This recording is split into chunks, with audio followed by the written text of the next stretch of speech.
Hello, my name is Haigney, and I am director of the next scene from the play Benga by Strand. Before we begin Act 2, I have a few words. First off, as you make your way to your seats, again, I'd like you to kindly turn off all your electronics and focus your full attention to the stage. Thank you. I've always been intrigued by the story of the Pygmies, a beautiful culture of people that have lived for thousands of years in the forests of the Congo. Standing on an average 4'8", about my own height, they live at one with the nature surrounding them and are strong enough to take down an elephant. They are fierce, magical, and they are one of the most abused people. For thousands of years, they have been victims of racism, heightism, cannibalism, and slavery, sometimes by Egyptians, neighboring tribes, and of course, Europeans. One night while researching their tragic history, I found a link to a Wikipedia site about a pygmy named Benga. Odo was a pygmy that was taken by Samuel Phillips Verner to be a prop in the St. Louis World's Fair of 1904 in Cheif McGee's exhibit, The Evolution of Man. His story continues with Odo having stones thrown at him, being put in a gorillas exhibit at the Bronx Zoo, working on a tobacco plantation, and tragically shooting himself through the heart, after understanding that because of the World War, he could not return to the Congo. His story outlines the terror of what white men and women have inflicted on other peoples for centuries, yet I never heard of his name. Just as the Mayday Orchestra and many other artists have paid homage to Odo through art, it is our honor to pay tribute to him tonight for you.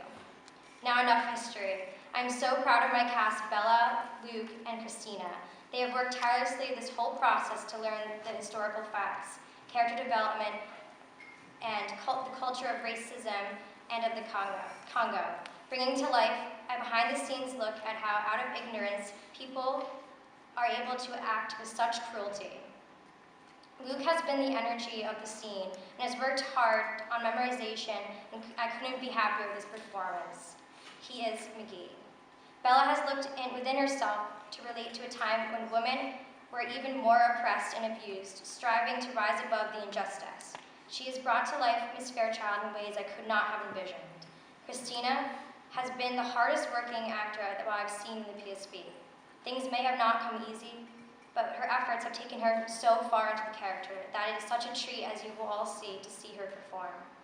We've had so much fun while working together on senior scenes that it is my great pleasure to present our production with you tonight. Ladies and gentlemen, enter the illusion of the 1904 World's Fair.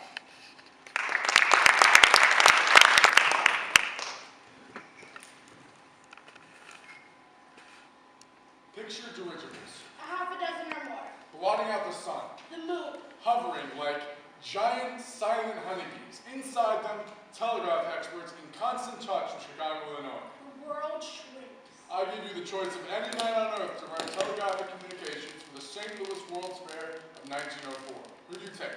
I'd have to think. Guglielmo Marconi. We bought him, they gave him to us. Alexander Graham Bell. Max Weber. Helen Keller on hand to greet the blind customers. This thing is so big, Reverend. So enormous. You can't even begin to imagine it. I've been here 3 years, I still can't grasp it. I brought Miss Fairchild here on what, a year ago? Year and a half. You don't usually see a woman this high up, Reverend. She's a tough little nut, don't underestimate her. I won't. In 4 months, we open a World's Fair. We change history. 1,300 acres. Can't see it in a day. Can't see it in a month. The St. Louis Pike, 1 linear mile of the best the 20th century has to offer. Visit the moon. Visit Dante's Paradise. Sip German beer in a German beer garden. Revisit the Johnstown flood. Relive the Boer War. On opening night, President Theodore Roosevelt, 1,000 miles away in Washington, D.C., hits a switch, and bingo. The 20th century begins. 1 million electric lights. You're a seasoned traveler, Reverend. You may have seen a full-grown elephant slide down a chute into a pool of water. But at night, I hardly know what to say. I'm a scientist, Reverend, and a businessman, and the science of this business boils down to one thing. Entertainment. That's where the pygmies come in. The Pygmies? What made you want to come work for the St. Louis World's Fair, Reverend? The whole product. Inspiring. And then my personal finances are present. You're right. Did a little research on you. Impressive credentials. 2 years in the bush. Ever get that cotton scheme off the ground? Hard to do business in that heat. Any conversion A currency? of the natives? Oh, yes, ma'am. The Congo's crawling with Christians now. How's your health? My health? Top notch. Enjoy your stay in the sanitarium? Slight touch of malaria. May I be frank? A World's Fair cannot afford to associate with anyone in less than top-notch mental health. So let's not mention the incident again. Especially to the press. Speak the language, Reverend? Fluently. Which language? Pygmy. Like a native. The University of Man, that's the concept. All the important lower races. Apaches, Eskimos, Zulus, giant Patagonians, and Haigney's. On view live in faithful reproductions of their native habitats. Thoroughly scientific. And walk back through the evolutionary process top to bottom. How far have they been left behind? And what can the Caucasian race do to help them? If anything. We have to try, We can't teach them to evolve. but we can study the phenomenon. Science has worked wonders. But not miracles. We unlocked the secret of the telephone. What would a Patagonian do with the telephone? That's what we need to study. Ridiculous! Miss Fairchild is a repatriationist, sending the Negro back to Africa, I have a right to my opinion. even when it's wrong. What are your views on repatriation, Reverend? Well, Chief McGee, personally, what's your opinion? Abomination. I thought exactly. The gift of civilization. That's what we must offer them right here in our own country. False promises, shattered dreams? Miss Fairchild is also a polygynist. You're not a polygynist, are you, Reverend? I hope? Me, sir? God created two atoms, one white, one black. It's that simple. What about the yellow race? Then there were three atoms. The brown race? Or four. The red Or race? five or six with You differences see in it. what I have to put up with? The way to help We them. have a duty to I'm help taking the back! care about harmony and evolution. And if we're not involved to try to demand harmony and get it, there will be changes in this office.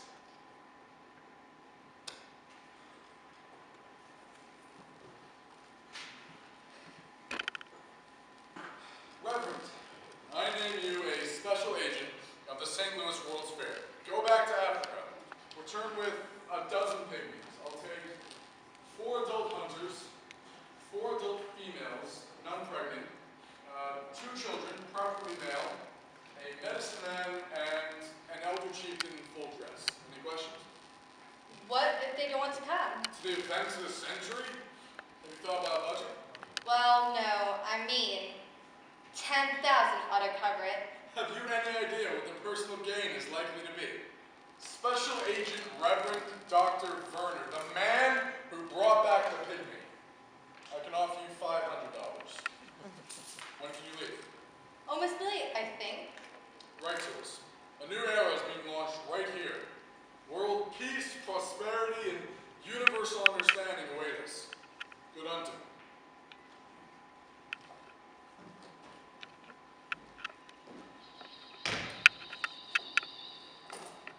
The primitive peoples brought from the 4 corners of this great planet to be exhibited at this great fair in the 4th year of the new century. Not one draws such enormous crowds of thrill seekers day and night as the savage manning for the deepest, darkest Africa. The authentic pygmy camel until bingo! What does the savage think?